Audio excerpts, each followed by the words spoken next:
gente, tudo bem? Hoje eu trouxe para vocês este livro aqui, ó, Poirot Sempre Espera e Outras Histórias. Ele foi publicado no Brasil pela LPM em 2008 e ele tem uma coletânea de 7 contos, tá bom? Esses 7 contos, eles já foram publicados em outros livros. Alguns destes contos estão aqui em Três Ratos Cegos e Outras Histórias. Eu vou deixar o link na descrição. Também aparece em Testemunha de Acusação, Um Acidente e Outras Histórias e ainda As Aventuras do Pudim de Natal. E o primeiro conto que aparece neste livro se chama Através de um Espelho Sombrio. Mas ele já apareceu aqui nessa história e ele se chama No Fundo do Espelho. Vocês lembram? Vou deixar o link para vocês, mas é aquela história de um amigo que foi para a guerra e ele vai para casa de 2 colegas que lutaram com ele e ele se apaixona pela Silvia, só que ele vê a Silvia sendo estrangulada por um homem que tem uma cicatriz. Lembra que eu já tinha contado no outro post? Então, esse é o primeiro conto que vai aparecer aqui. Basicamente é isso. Ele vê uma imagem num espelho, num quarto da casa de amigos. É a irmã desses amigos sendo estrangulada. Ele acha que é o noivo dela. Ele avisa a Silvia de que teve essa visão. A Silvia cancela o noivado, desiste de casar com o Charles e vai se casar com este amigo. Só que a cena vai acontecer, gente. Então, se você quiser saber um pouquinho mais sobre esse conto, entra lá na descrição desse vídeo, clica lá, que já tem um post falando dele anteriormente, tá bom? O segundo conto deste livro, Poirot Sempre Espera, se chama O Mistério da Arca de Bagdá. Ele tá um pouquinho diferente do que foi escrito aqui na Aventura do Pudim de Natal. Aqui ele tem outro título, ele vai se chamar O Mistério do Baú Espanhol.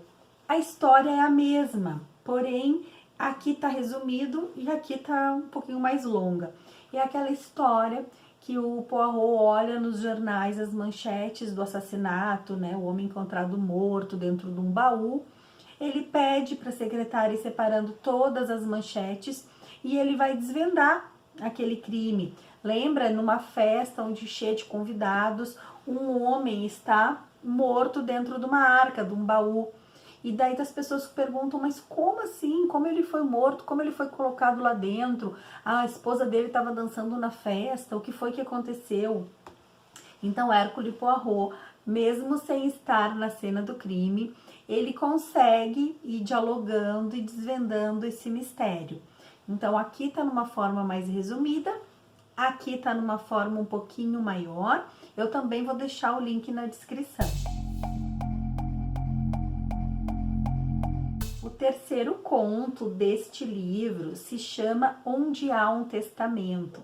É uma história que foi publicada em 1925 com o título Rádio ou O Rádio.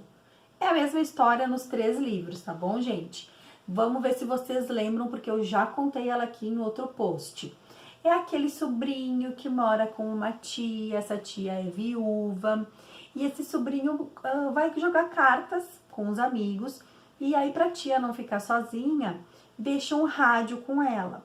E aí esse rádio é uma novidade, a tia nunca tinha mexido nesse aparelho, ela sintoniza uma estação, e aí sozinha naquela noite, uma voz do além vem e diz: você esteja preparada, sexta-feira eu vou te buscar, sou eu, seu marido. E a senhorinha começa a organizar todas as coisas para uma possível partida para outro mundo, né? Ela faz um testamento, ela diz para a empregada que ela deixou tanto em dinheiro para ela separa a roupa que ela quer ser enterrada, ela organiza tudo, o funeral, as coisas todas, esperando a morte de sexta-feira.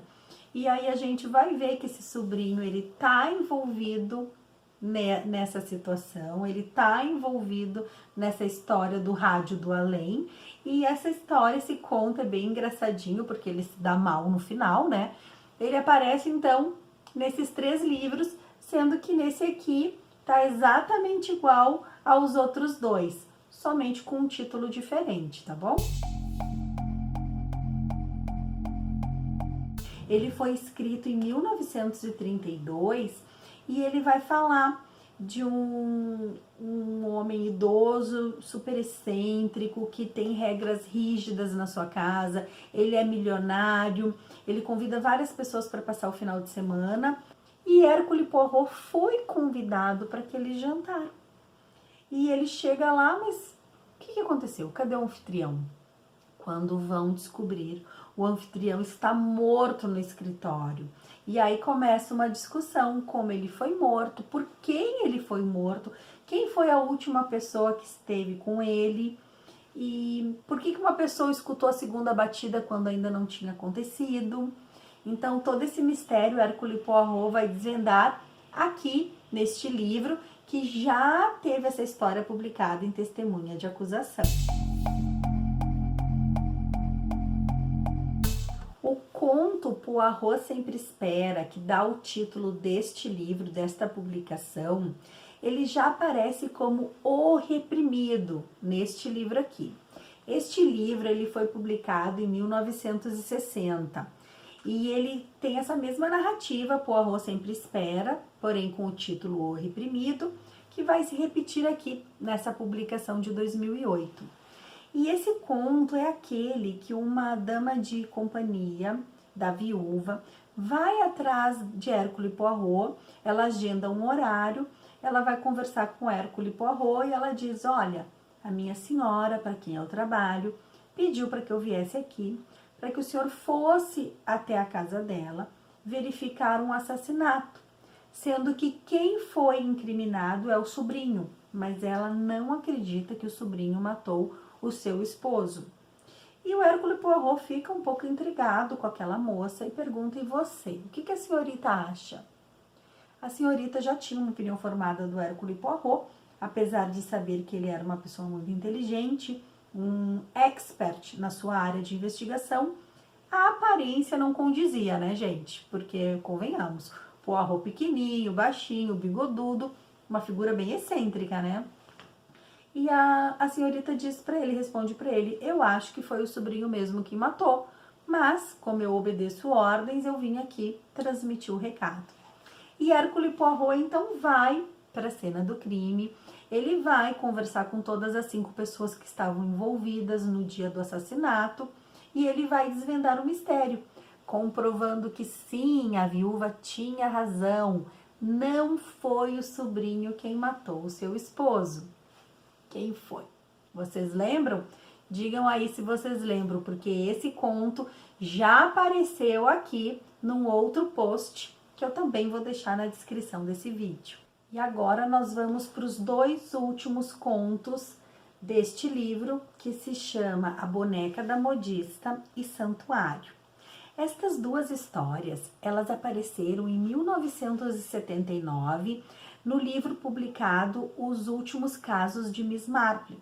Este livro ele foi publicado após a morte da Agatha Christie, ela já tinha deixado escrito, já tinha deixado organizada essa publicação, ela vem a falecer e aí só em 1979 que o livro é publicado e vem com o bônus dessas 2 histórias que hoje eu vou contar para vocês, tá bom?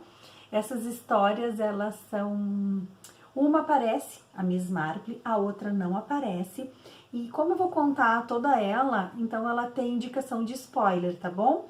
Então, se você quiser, permaneça aqui no canal, acompanhe as 2 últimas narrativas dos contos deste livro. Se você achar que não quer ouvir o final, então fica aqui o meu agradecimento por ter ficado até esse momento do vídeo. E a gente se vê numa outra publicação, tá bom? Gente, volta e meia aparece nas histórias de Agatha Christie alguma coisa do além, né? Ela sempre traz alguma coisa de terceira visão, de pressentimentos, de videntes. E aqui, essa história também tem um arzinho meio macabro. O ambiente que está acontecendo, toda essa história, é a sala de uma modista, onde uma costureira muito famosa, e as mulheres vão para aquela sala que tem um sofá com veludo verde, experimentar as roupas que a costureira e sua equipe fazem. Quando a costureira entra ali com uma cliente, ela observa que tem uma boneca com os membros alongados, pernas, braços, com um vestido verde, um chapéuzinho, um rostinho meio sinistro. E a boneca está sentada naquele sofá, muito bem acomodada. Ela acha estranha aquela boneca, porque ela pensa, acho que essa boneca faz parte desse ambiente, mas sabe que eu não tô lembrada?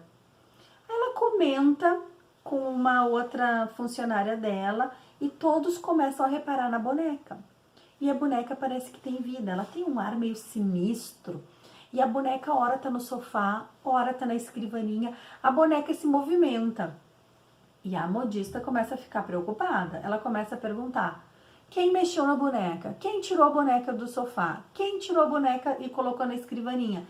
Ela começa a achar que alguém tá brincando com ela, com aquela boneca ali, muito macabra.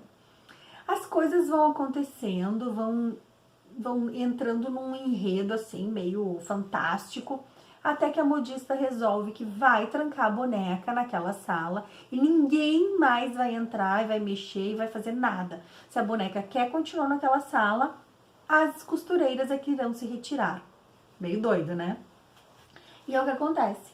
Por uns dias ninguém entra lá, a boneca fica trancada naquela sala, até que uma, muito curiosa, diz, não, eu vou abrir a sala, porque eu quero saber o que está acontecendo, até porque a gente tem que limpar, né? Ela dá uma desculpa ali para poder limpar a sala, não junta traça, mas na verdade ela quer, espiar a boneca, o que foi que aconteceu.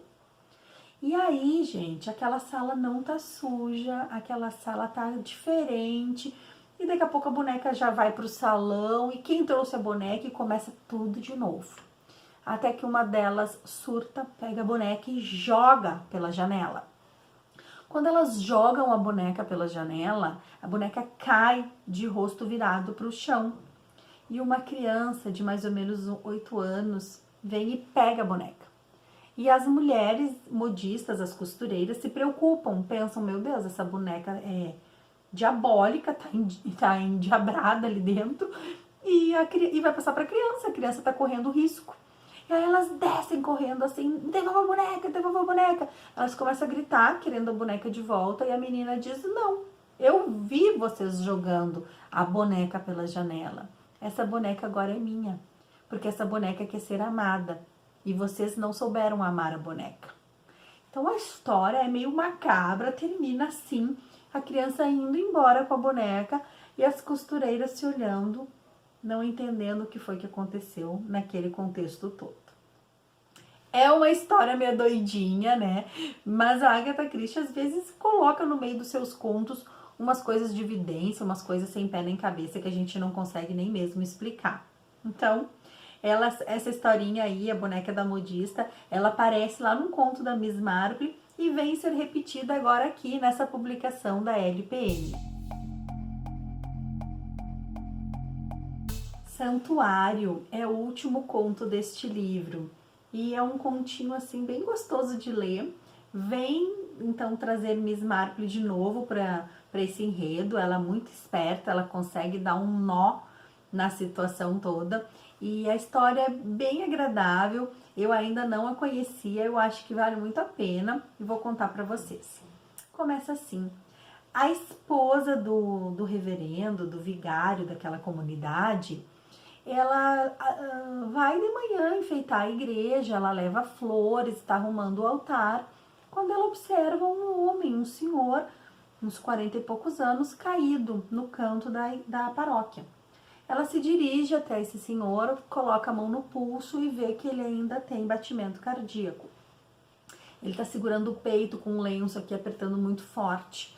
Ela vê que o lenço tem sangue, ela percebe que alguma coisa aconteceu de grave com aquele senhor e deita ele, acomoda ele no chão e o senhor fala, o santuário, o santuário.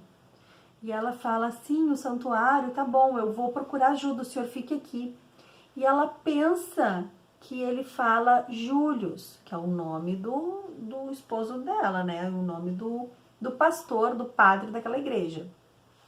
Ela pensa, Július, o senhor quer que eu chame meu esposo? Ela corre até o médico, vai lá no consultório e diz pro doutor, por favor, o senhor tem que vir correndo até a igreja, porque tem um homem passando muito mal, acho que ele tá morrendo. E aí os dois voltam, o médico examina e diz, realmente, ele tá quase sem batimento, eu vou chamar a polícia, eu vou chamar uma ambulância, mas não sei se vai dar tempo de levá-lo até o hospital. Nisso vai chegando todo mundo e o homem ainda olha para todos, chega o padre, chega todo mundo. Aquele homem moribundo, quase morrendo, ele olha para todos eles, pronuncia por favor e morre. E aí é que começa então toda a questão da investigação, porque a polícia vem descobrir que esse homem saiu de uma outra cidade, pegou um trem, foi até lá com um revólver para que cometeu um suicídio, alguém atirou nele. Ninguém entende por que ele foi até a igreja. Se ele queria se matar, para que ele ia até a igreja? Será que ele foi, atiraram nele no meio do caminho? Porque ele tinha levado um tiro no peito. E ele só não morreu antes porque ele ficou pressionando a ferida, o machucado, até alguém chegar e ele poder dizer as palavras que ele queria, né? A esposa do vigário, ela fica muito inquieta com aquela situação. No mesmo dia chegam dois parentes para saber se ele tinha comentado alguma coisa, se ele tinha dito alguma palavra, e pediu o casaco do morto que queriam guardar de recordação. Mas era um casaco até maltrapilho, nem era uma coisa assim tão bonita que precisasse ser guardada. E a esposa do vigário, ela fica pensando, mas eles não se parecem, porque o homem que conversou com ela antes de morrer, que falou santuário, por favor, ele parecia uma pessoa firme, culta, inteligente. E aqueles dois sujeitos que tinham ido ali, que disseram que eram parentes, na verdade, eram bem pessoas mais ordinárias, mais simples, que não pareciam ser da mesma família. Ela suspeita de que alguma coisa está acontecendo e ela diz para eles, eu vou buscar o casaco para entregar para vocês. Quando ela vai buscar o casaco, ela descobre que o casaco tem um forro que foi descosturado. Ela corta o forro, põe a mão dentro e vê que tem um papel. E aí ela alinhava ali rapidamente, devolve o casaco, pede desculpa, porque a funcionária da casa tinha misturado com outras roupas, tinha ido para a lavanderia e ela tinha demorado para encontrá-lo. Essas pessoas não suspeitam que ela achou um papel no forro, acham que foi tudo aquilo que aconteceu e se despedem e vão embora. Mas a esposa do vigário, ela fica com alguma coisinha assim na cabeça. E ela é afilhada, adivinhem de quem? Da Miss Marple. Ela diz assim para o marido, meu bem, você se importa se eu for até a cidade, comprar uns lençóis, algumas coisas, eu quero aproveitar a liquidação que está acontecendo agora, nessa época do ano. E o esposo dela diz, não, pode ir, eu fico bem aqui. Ela pega um trem e ela vai até a casa da Miss Marple. E a Miss Marple está esperando por ela conta tudo o que aconteceu, ela conta as impressões que ela teve e ela pede ajuda para Miss Marple, então dizendo se a tia, se a madrinha poderia então auxiliá-la na solução desse mistério, porque ela acha que tem alguma coisa. Por que um homem ia tomar um tiro no peito e ia se proteger dentro da igreja? E aí as duas armam toda uma estratégia para que elas não fossem descobertas e pudessem retornar em segurança. Então Miss Marple vai organizar todo um plano. A primeira coisa que ela pergunta é: você foi seguida até aqui? E a esposa do vigário disse: nem pensei nisso, nem prestei atenção. Talvez sim, talvez não. E elas falam: a gente tem que despistar. Se alguém veio nos seguir, se aconteceu alguma coisa que você não percebeu ao longo do caminho, a gente tem que despistar essas pessoas. E aí, então, elas organizam uma série de compras, elas vão em várias lojas, elas compram lençóis, um monte de coisa. A esposa do vigário pega o trem, retorna para sua cidade e quando ela desce do trem, um homem sai correndo e agarra a mala dela. E ela grita, socorro, pega, ladrão, ladrão, roubou minha mala. A polícia para o sujeito e o sujeito diz, não, essa mala é minha, eu que trouxe essa mala. E a esposa do vigário, não, a mala é minha. E o policial, para resolver a situação, diz assim, cada um diga o que tem dentro da mala. Quem acertar os objetos, leva a mala. E aí a esposa do vigário diz, olha, eu tenho casaco, 2 blusas. E o sujeito do carro diz, eu tenho umas fantasias porque eu monto peças de teatro, sou diretor de peças de teatro. O policial abre e realmente está ali um casaco e 2 blusas da esposa do vigário. Aí o homem, muito envergonhado, pede desculpa, eu devo ter deixado a mala no outro trem, e diz que tem que ir embora e vai embora rápido. Mas a polícia tá de olho, porque a Miss Marple já tinha pensado que poderiam querer roubar a maleta. E é exatamente isso que acontece. Miss Marple leva para sua casa a maleta verdadeira e entrega para sua afilhada a maleta falsa. A polícia vai, então, com a esposa do vigário até a casa de Miss Marple, que está lá esperando por eles, para poder abrir aquela maleta. E aí eles descobrem as joias, rubis, muitas joias que tinham sido doadas para uma dançarina, para uma bailarina, que vem a ter uma filha com este homem que foi morto na igreja. E este homem sabe que a filha deles, que é pequena e está sendo criada por um casal daquela comunidade, precisa daquele dinheiro porque ele está sendo ameaçado de morte, a esposa, a mãe da criança já morreu, e ele não quer deixar a filha sem dinheiro para o seu futuro. E aí, então, vão descobrir na mala tanto a certidão de casamento, quanto a certidão de nascimento da Janewell. A Janewell é essa menina que foi entregue para esse casal, filha da bailarina e do homem morto na igreja. Só que como o nome dela era um nome, assim, exótico, a família chamava ela de Jill. Por isso que a esposa do vigário achou que o morto tinha chamado Julian. Não, na verdade, ele estava pronunciando o nome da filha, dando a entender que ele era o pai e queria que a herança, que as pedras, os rubis, ficassem para a filha, para a educação daquela filha. E assim termina a história. A quadrilha é pega no final, a polícia já estava atrás deles, né? E Miss Marple é que resolve, então, todo esse mistério, que vai encerrar aqui o nosso livro. Ele traz esses 7 contos, sendo 2, então, como eu já tinha comentado lá, né, de 1979, da época dos últimos casos da Miss Marple, e eu quis trazer para vocês, para que vocês pudessem conhecer mais uma publicação. Por isso que eu falo que é difícil a gente quantificar a obra total da Agatha Christie, porque ela escreveu 100 livros, mas se vocês forem pensar que eles pegam um conto de um, pegam um conto de outro e vão montando outros títulos, a obra ultrapassa, né? Então a gente vai ver que as histórias que eu contei aqui já apareceram em 1, 2, 3, 4, 5 livros e fora os que eu ainda não apresentei, porque tem aqui então os casos de Miss Marple. Eu espero que vocês tenham gostado.